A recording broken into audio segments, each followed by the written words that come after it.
हर हर महादेव की जय हो। होती आप सभी हम श्री शिव महापुराण कथा में प्रवेश करने जा रहे हैं और भगवान भोलेनाथ आप सभी पे कृपा करें। बहुत ही छोटा सा भजन भगवान भोलेनाथ का। ओम नमः शिवाय ओम नमः शिवाय ओम नमः शिवाय ओम नमः शिवाय ओम नमः शिवाय ओम नमः शिवाय ओम नमः शिवाय ओम नमः शिवाय भोला नमः शिवाय भोला नमः शिवाय भोला नमः शिवाय भोला नमः शिवाय ओम नमः शिवाय ओम नमः शिवाय ओम नमः शिवाय ओम नमः शिवाय भोला नमः शिवाय भोला नमः शिवाय भोला नमः शिवाय भोला नमः शिवाय ओम नमः शिवाय ओम नमः शिवाय ओम नमः शिवाय ओम नमः शिवाय शंभु नमः शिवाय भोला नमः शिवाय शंभु नमः शिवाय भोला नमः शिवाय ओम नमः शिवाय ओम नमः शिवाय ओम नमः शिवाय ओम नमः शिवाय शंकर भगवान की जय हो। जय जय श्री राम। तो महाराज श्री शिव महापुराण कथा इस कलयुग में सभी जीवों को संकट कष्टों और पापों को हरने वाली है। महाराज पापी से पापी आत्मा भी श्री शिव महापुराण कथा सुनकर श्रवण करके इस जीवन को भगवान के धाम तक ये श्री शिव महापुराण कथा पहुंचाती है। महाराज श्री शिव महापुराण कथा भगवान भोलेनाथ ने सबसे पहले गाई और ये कथा फिर वर्मा जी को दी और वर्मा जी ने इन्हें इस कथा को आगे चराचर भूतकाल में चला रहे। महाराज श्री शिव महापुराण कथा एक पल एक घड़ी सुनने से भी बड़े से बड़े पाप नष्टों को हरने वाली है। महाराज श्री शिव महापुराण कथा का सार 24,000 श्लोकों में छिपा हुआ है। महाराज 7 संहिताएं और इसमें सती खंड पार्वती खंड कुमार खंड और युद्ध खंड का भी वर्णन आता है। महाराज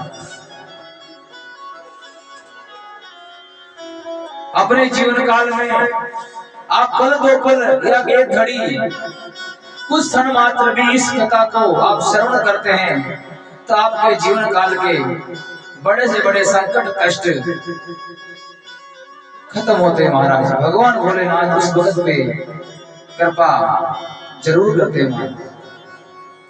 जय जय जय श्री गिरिजा रमण जय जय भूत किशोर जय भगतन सर्वस प्रभु जय गणपति चित चोर राधे मेरी स्वामिनी मेरा देखा दास जन्म जन्म मोहे दीजियो श्री वृंदावन का वास कि राधे मेरी माती है पिता मेरे घनश्याम इन दोनों के चरणों में मेरा कोटि कोटि प्रणाम कि राधे तू बड़े भागिनी कौन तपस्या की 3 लोक का स्वामी भी हे तेरे आधीन।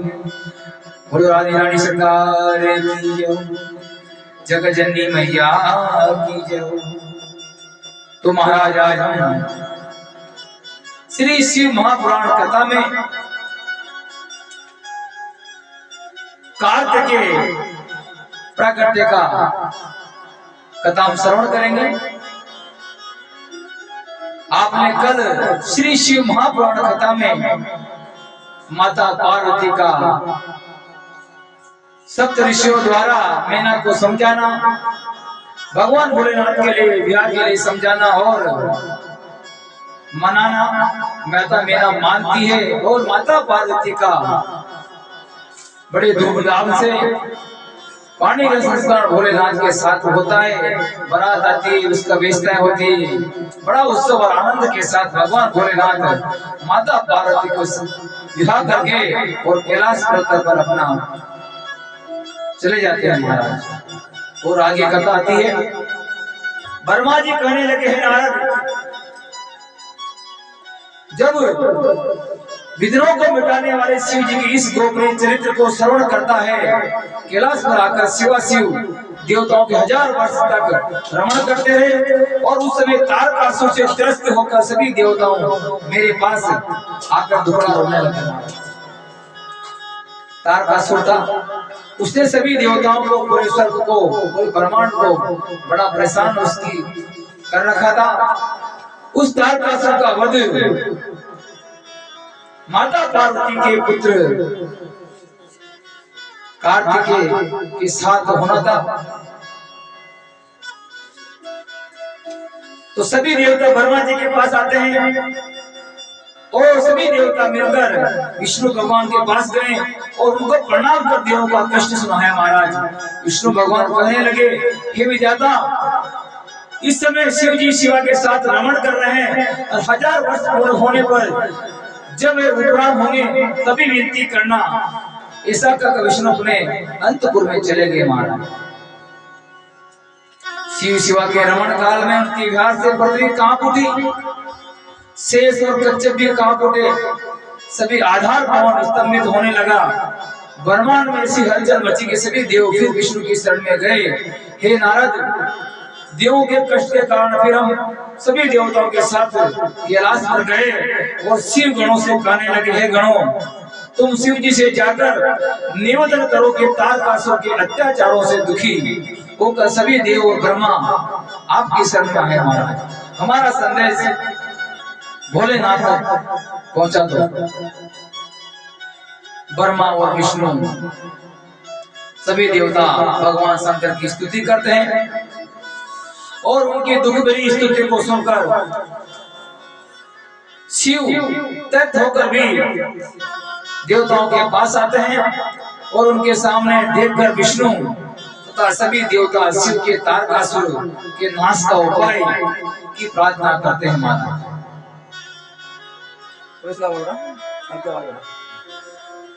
और शिव जी उनकी पुकार सुनकर कहने लगे, हे देवताओं, जो होने वाला है उसे कोई नहीं टाल सकता।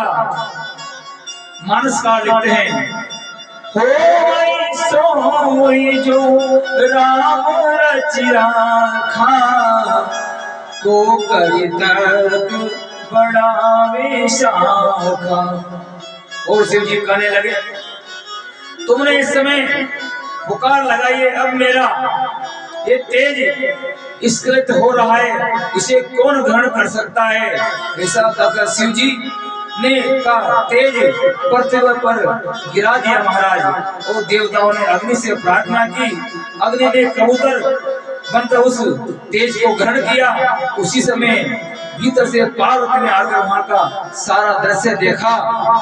उस दृश्य को देखकर पार्वती क्रोध करके कहने लगी, अरे देवताओं, तुम स्वार्थ साधने चतुर हो, अपने स्वार्थ के वश में तुमने मेरा विहार भंग किया है। इस कारण में बंध्या हुई हूँ, मेरा हित कर किसी को भी सुख नहीं मिलेगा।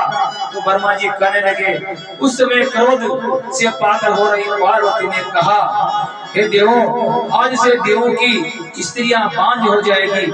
अग्नि से क्रोध कर कहा, हे अग्नि, तुमने शिव जी का तेज भक्षण किया है, आज से तुम सर्वभक्षी बन जाओगे और सदा पीड़ित रहोगे। ऐसा कहकर पार्वती भीतर चले जाते हैं। महाराज और शिव जी ने अंदर जाकर पार्वती को समझाया, मैं पार्वती ये कहती हूँ, देवो तुम दुख पाओगे, मेरे विहार को भंग किया, तुम पुत्र देख नहीं पाओगे। जैसा मैं पुत्र विहीन हुई, पत्नी वंध्या हो जाएगी, यही अग्नि सर्वभक्षी होगी, सब युक्ति धरी रह जाएगी। और पालतू के हिसाब के कारण सभी देवता अन्नों का भोग अग्नि के द्वारा ही लगाते हैं। हमारा वो शंकर भगवान की जय हो।